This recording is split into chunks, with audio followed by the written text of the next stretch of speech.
Join us right here on Wrdw for Warren, A Way of Life, every Sunday morning at 11 a.m. Connect with us for a time of worship, prayer, and Bible study with Pastor David McKinley. Toyotathon is on. Make your holidays a little more magical with a new Toyota. Come in today. Lease a new 2024 Toyota RAV4 LE for just $339 a month for 24 months plus $500 holiday bonus cash. Toyota, let's go places. The First Alert team, named best in Georgia. Live from Augusta, you're watching News 12, live at 5. Okay, we are less than 24 hours away now from kickoff for the SEC Championship between Georgia and Alabama. We have everything you need to know in just a few minutes. But first, we've got the chance for rain in our area this weekend, already causing some holiday events to cancel just as a precaution. Yeah, not the best weekend. First Alert Chief Meteorologist Riley Hale is in our weather center. And Riley, how much rain are we looking at over the next couple of days? Hey, Meredith, that is the big question out there for us, and I could find a model that can show you any number you kind of choose. And there's going to be an opportunity for the potential for rain this weekend, maybe some heavy rain at times, but may not necessarily be an all-day washout event either day this weekend. So some dry weather mixed in too, and that's what we've seen so far today. There's been some light showers around the region starting early this morning through midday, but for the most part, not much measurable rain for us, which we were anticipating since we had that very dry air mass in place for the last couple of days. Now, once a warm front starts to lift into the region this evening and tonight, it may be able to set off little tiny showers like this. So that's really all we're seeing at the moment. One quick little shower there towards the western branches of Clarksville Lake and also in the western CS area, but not much out there. I'd imagine this evening, any rain you see, it will be light in nature and very isolated to widely scattered. As we head into tomorrow morning, you can see our setup here. So we are anticipating maybe some very strong storms to form near the Gulf of Mexico, and if that develops, that's going to rob a lot of our moisture that was anticipated to be able to make its way towards us here at Augusta. So we're still keeping the chance for rain all the way through the weekend, at least through Sunday morning, but rain totals may not be as impressive as what we've been advertising over the past couple of days. So that will be for Saturday. Once we get to Sunday, the main cold front side of the system does show up. That will at least bring us the opportunity for rain for the first half of our Sunday, but may clear out later into the day. We'll have much more on this coming up in the full forecast. And now, First Alert traffic.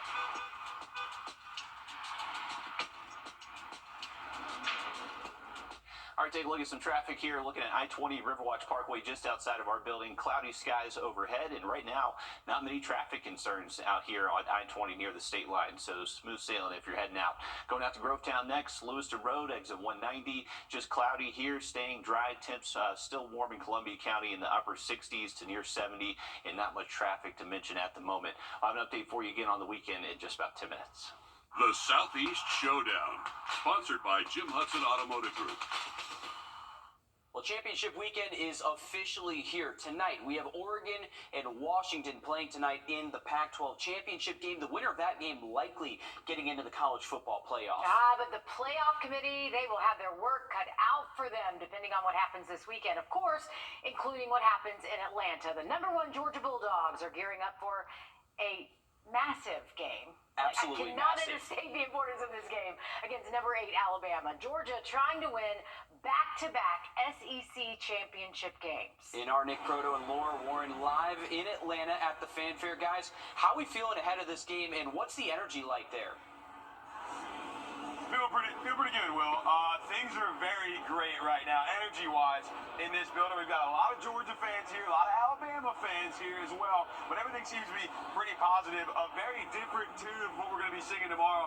A very intense game tomorrow night. A lot of different stakes this time than last time. Georgia was in last time these two teams played in Atlanta in the SEC Championship, regardless if they won or lost. Not the case this time around. Yeah, and everyone has been pretty civil so far, but the gloves come off tomorrow. But today it's all about fun. We're at the Fanfare. It's at the Georgia World Congress Center right next door to the Mercedes-Benz Stadium where they will kick off tomorrow. But we wanted to get some expert advice for your tailgate tomorrow. We are here with ACL Pros. They are American Cornhole League champions. And this is Curtis and Gina. They're going to give us some advice on how to throw your cornhole beanbag like a champion. What's the secret? I'll let you go first. It's all in the wrist. Okay. It's all in the spin. So I start spinning it right when it passes my leg. Okay, leg spin, got it. Okay, let's watch.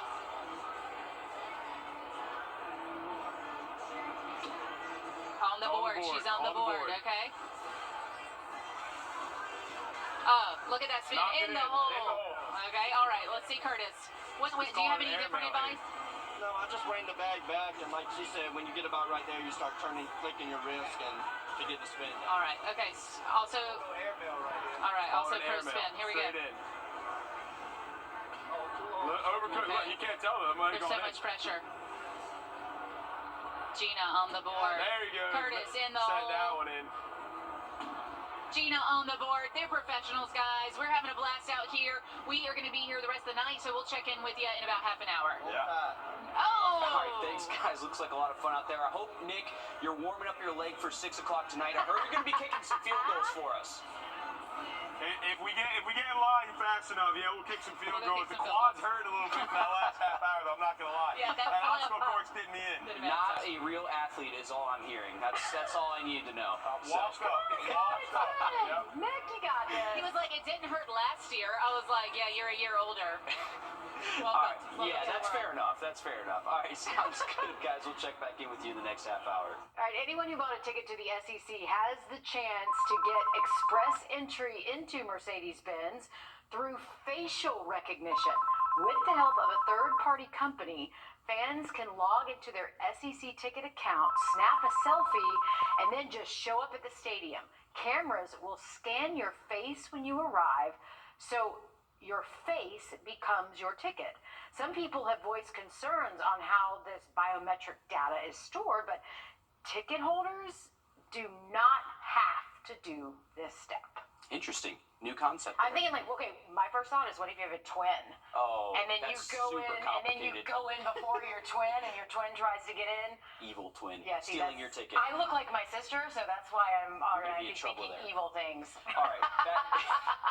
Back here at home, a small private school in Waynesboro has big goals tonight. Edmund Burke Academy going head-to-head against Gatewood, a school in Eatonton. Our Sydney Hood was there today as the team set off for Macon with big hopes of becoming state champs. There's nothing like Friday night lights for the fans, the cheerleaders, the coaches, and of course the players, especially whenever it's the biggest game of your high school career. This town is decked out in red and white, showing off the Spartan pride as Edmund Burke Academy heads out to play for a state title. And get this, if they win tonight, it'll be their first ever state champion win for football. EBA is not the biggest school, but their school spirit is everything. It's unbelievable. You know, this is kind of one of the many things we do. We do it to impact kids and to be around young people and to just talk about the game of football, how great it is, how important football is. Coming up all new tonight on News 12 at 6 o'clock, what Spartan pride means to those who wear the red and white, and why it just means more for this tight-knit school.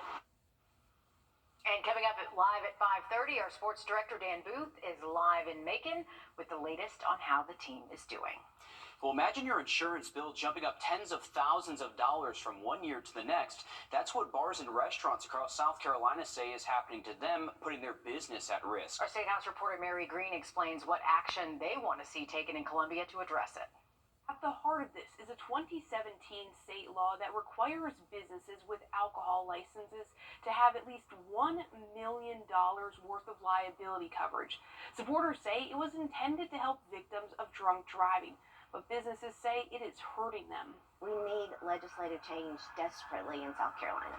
The group SC Venue Crisis says this is the situation business owners across the state are facing as insurers who provide this coverage leave South Carolina, driving costs through the roof for coverage from those who remain. Further complicating this, state law allows businesses with alcohol licenses to be held liable for an outsized portion of damages in cases where they're only culpable for a small portion of the responsibility. On Friday, State Representative Jay Kilmartin voluntarily turned in the license that allowed his Columbia cigar shop to sell alcohol. It's after Kilmartin says the cost for his liquor liability insurance skyrocketed from $1,500 last year to $28,000 this year. But Kilmartin says he's more concerned with what's coming down the road for the two restaurants he owns. I can't get rid of the liquor licenses there because my franchise agreement will no longer be good. And I'll have zero income immediately if I close those places down. So I'm bracing myself. Those policies are to be renewed in February, and I'm terrified. 2 bills have been filed that would change the liability placed on bars and restaurants after someone leaves their establishment. Neither of those bills advanced last year, but lawmakers will be able to take both of them up when they return to session in January. Reporting from the State House, I'm Mary Green. SC Venue Crisis is holding a rally outside the State House to bring attention to this. That'll be coming up Tuesday, January 9th, the first day of the 2024 legislative session. Hundreds of thousands of dollars are being infused into our area. Just ahead, we're going to break down which nonprofits are getting grant money and how that money will benefit our community. Riley? Well, if you're heading out this evening, may not be a bad idea to have the umbrella close by. Not expecting a lot of measurable rain, but just can't rule out a few nuisance showers. Have a look at the weekend for you just after the break. Time not to like. Get a $165 preseason furnace tune-up for only $99. It's just a call away. Call 1 hour. 'Tis the season to put a smile on a child's face. It's the Marine Corps Toys for Tots Drive, and News 12 is proud to be an official drop-off location. Drop off a new unwrapped toy at our studios during normal business hours. Make a child's holiday brighter with News 12 and Toys for Tots. All right, here's a live look at I-20 Riverwatch Parkway, just outside of our building. And if you're around those parts, you may notice our Christmas tree up on the roof now. So we're getting into the holiday spirit. Temperatures may not necessarily feel like Christmas outside right now. We're still close to 70 degrees here, so it has been a much warmer afternoon. This all thanks to a warm front that's going to gradually be lifting north through the region this evening and to tonight. A wide look at our radar network. You can see this batch of showers south of I-16. That's going to be trying to make its way towards us with that warm front as we head into later this evening and portions of tonight. Now, a wide look at what's happening. You can see a lot of activity happening on the Gulf of Mexico. That could play a big factor in how much rain we see out there this weekend. I'll show you what I'm talking about. So moving forward this evening, you can see there is the opportunity maybe for a few stray showers up towards us here along that I-20 corridor with that warm front. Once we get into tomorrow morning, we're expecting pretty robust thunderstorms to be forming along that Gulf Coast. So if that happens, that's going to really lower our opportunity to tap into some moisture here in the CSRA. So you can see much higher rain chances south of us. We'll still have that opportunity maybe for some light rain throughout the day Saturday, and then a little bit drier weather at times later into the afternoon. Once we get into Sunday, we are going to see this cold front start to be knocking on our back door. So that'll bring us just kind of this line of heavy downpours, maybe a few rumbles of thunder mixed in. That'll be around Sunday morning through around lunchtime is when we'll have that best opportunity for rain. Once we get past the noon hour Sunday, a lot of that rain does push east of us, and we should see a little bit drier outlook by Sunday afternoon. I wanted to show you a few different models out there for rain totals through the weekend, because that's the big question. How much rain are we going to see this weekend? Well, every different model I'm showing shows something completely different. So our global models have been consistently showing multiple inches of rain across the area through the weekend. What's changed is now that our smaller scale, higher resolution models, they just don't go out as far in time. So now that we're a little bit closer to the weekend, they're able to show us what it's expected as far as rain totals go. And they're going significantly less in anticipation of those storms forming in the Gulf of Mexico. So if that happens, rain looks less likely. Now the global models, if they continue to, if it materializes with what they're showing and what they've consistently been showing, then we got the opportunity for some pretty heavy rain across the area. So right now, I would take these rain chances with a grain of salt.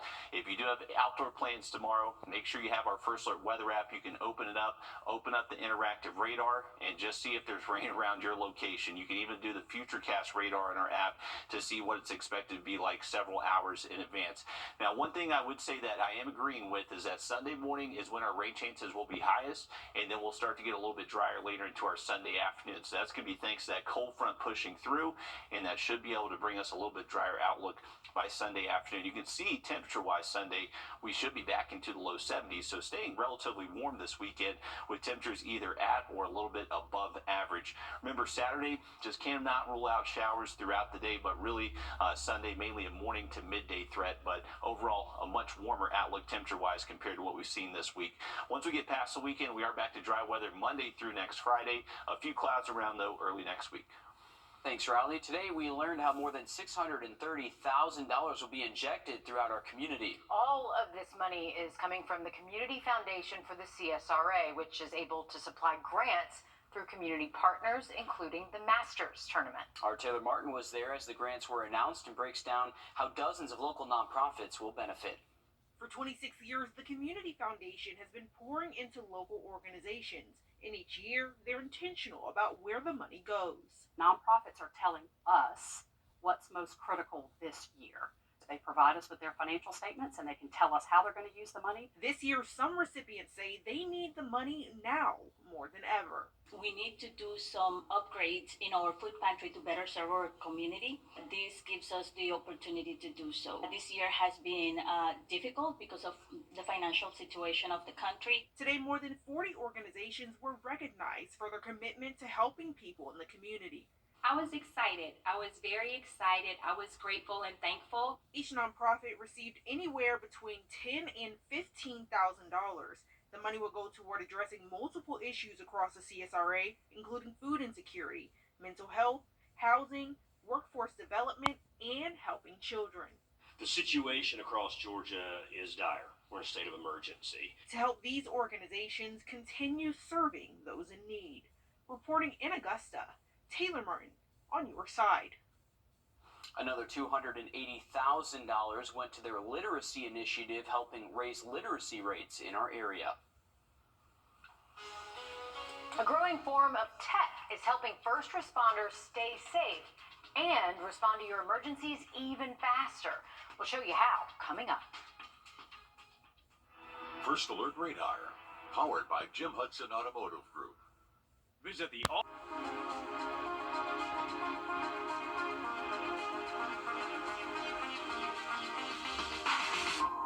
Yeah, it's real.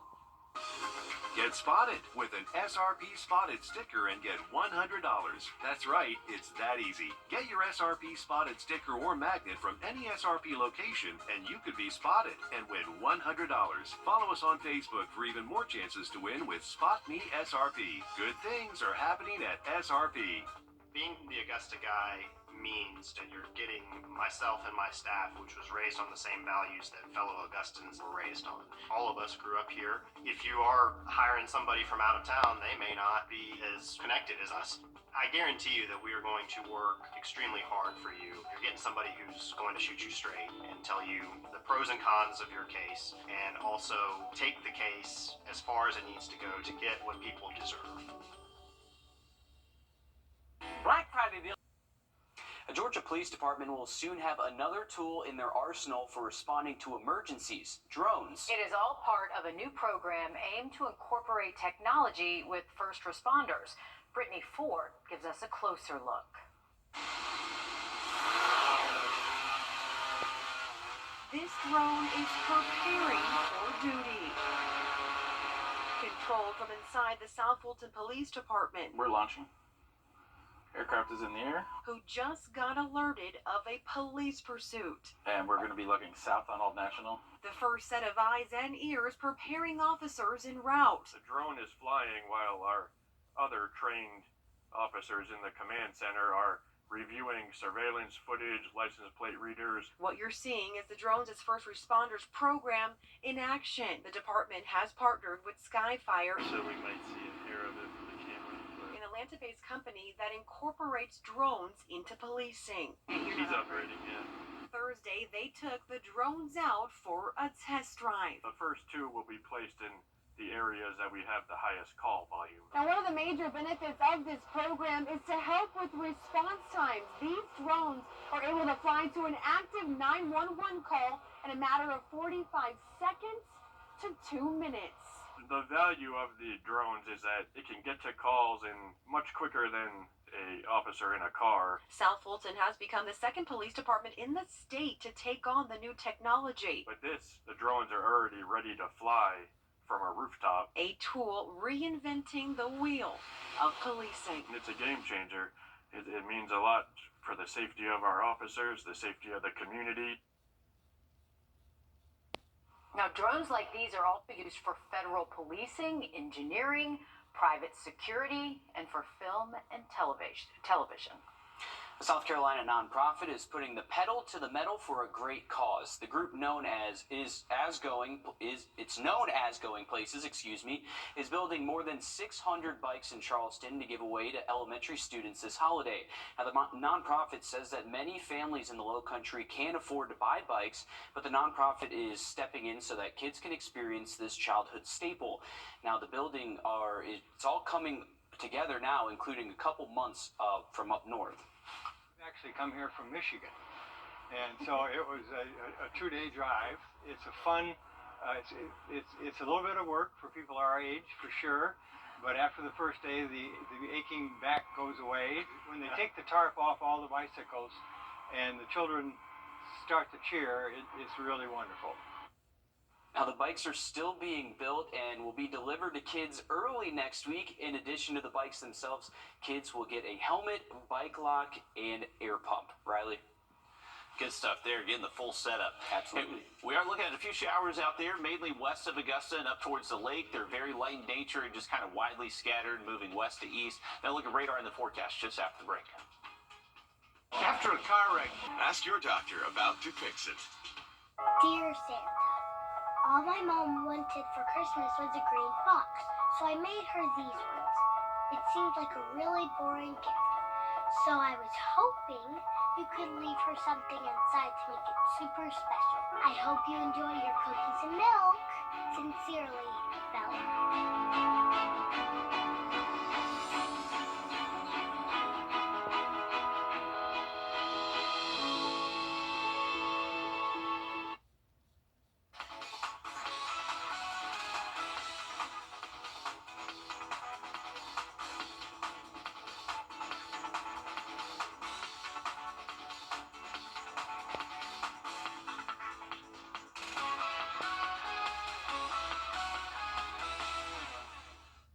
A kitten caught in a precarious position now has a new place to call home. This is video captured by DeKalb County firefighters this week after a kitten was spotted on the median of I-285. I love this so much. I first saw this on social media. Crews were responding to a hazmat call when they spotted the kitten in the middle of the busy highway. My goodness. And brought the little guy to safety. So we pulled up, and the main thing I remember is just seeing a ball of fur with the long hair blowing in the wind. And I pulled up. I was scared. Scared it was gonna alarm it when I set the parking brake. It didn't move, and I blocked traffic for our firefighter in the back to exit the vehicle and safely approach the cat. And he was able to get it.